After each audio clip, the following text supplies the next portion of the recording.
Bonjour à tous, je suis Didier Mazier, je vous souhaite la bienvenue, je vous remercie pour votre fidélité à cette chaîne où nous sommes de plus en plus nombreux à nous retrouver avec des vidéos qui sont publiées a priori tous les lundis autour de 11h30. Je vais vous demander avant de démarrer de mettre un petit pouce en l'air si cette vidéo vous a intéressé et puis de vous abonner, d'activer les notifications, mais surtout de partager ces vidéos sur tous les réseaux sociaux. Vous envoyez un post avec un lien vers la vidéo sur LinkedIn, sur Facebook, sur Insta, sur X, TikTok, Snapchat, Twitch et tous les autres. Cette semaine, nous n'allons pas rigoler. Nous allons voir comment réaliser sur ce type de fichier l'import automatique des noms, prénoms et puis fonctions, départements, email de personnes que nous aurons stockées dans un fichier que nous aurons réalisé sur un tableur. Ce sont des fonctionnalités qui sont assez limitées parce qu'il n'y a pas d'insertion conditionnelle avec des si, sinon, autrement, etc., etc. Mais vous allez voir que c'est quand même très intéressant et puis ne serait-ce que pour savoir comment cela fonctionne. Donc je vous invite à suivre cet exercice et puis à le réaliser vous-même. Mettons-nous au travail sans plus tarder.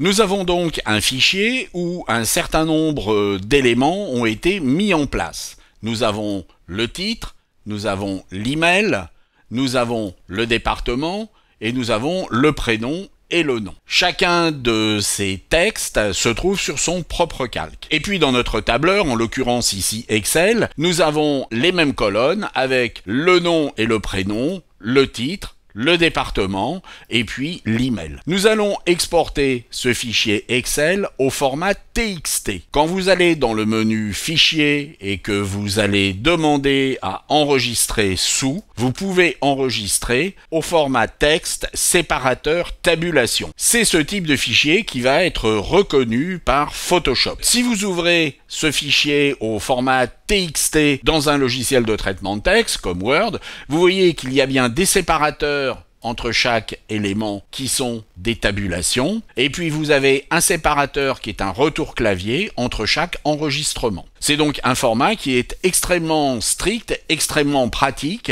et avec lequel nous allons travailler. Comment est-ce que tout cela fonctionne ? Assez simplement, si vous avez bien pris la précaution de préparer votre fichier comme je l'ai fait. Dans le menu Images, vous allez dérouler jusqu'à l'article variable et vous allez aller demander un ensemble de données.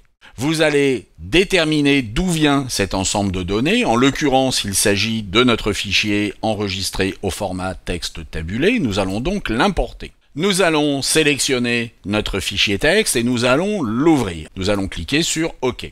Et notre ensemble de données est maintenant installé. Alors nous pouvons naviguer à l'intérieur de cet ensemble de données. Nous avons commencé par une personne qui est le Big Boss, et si nous faisons défiler ces différents éléments, nous allons successivement afficher les personnes référencées dans le fichier Excel. Vous constatez en faisant défiler les différentes variables que le nom des variables dans mon fichier d'origine n'ont pas forcément besoin d'être concordantes avec le nom du calque dans lequel ces données seront importées. Dans le cas où l'ordre des éléments que vous voulez importer n'est pas le même sur votre fichier en texte tabulé et puis avec vos calques, vous allez dans le menu Images au niveau des variables définir quelles sont ces variables. Et vous allez dérouler les différents calques, on va prendre le premier, prénom et nom, et vous allez demander quel est ce type de variable. En l'occurrence, il s'agit d'un remplacement de texte. Le texte va être remplacé par ce qui provient de notre fichier et vous pouvez choisir ici quelle est la colonne que vous allez importer. Il n'y a donc pas besoin forcément que les colonnes du fichier qui contiennent les données soient exactement dans le même ordre que celles des calques puisque vous avez constaté qu'on va pouvoir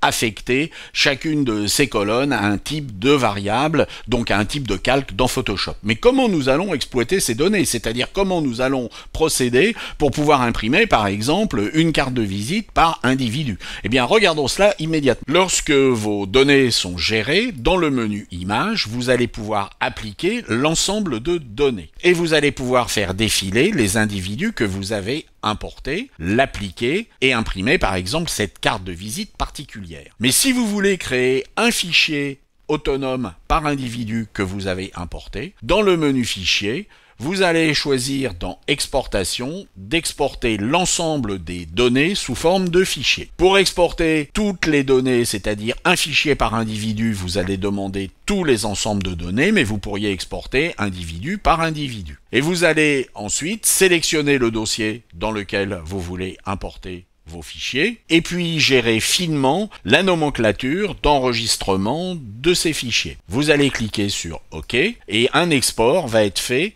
avec un fichier par individu. J'ai bien à l'intérieur de mon dossier les 3 fichiers des personnes que j'ai importées. Nous avons donc un moyen qui est assez simple de pouvoir, à partir d'une même maquette, faire varier des éléments. Alors ça peut fonctionner pour des personnes, pour éventuellement de la papeterie d'entreprise, mais il peut y avoir également beaucoup d'autres fonctionnalités, notamment en jouant également sur les images que nous verrons peut-être dans une autre vidéo. J'espère que cela vous a intéressé, et puis je vous dis à la semaine prochaine. Au revoir.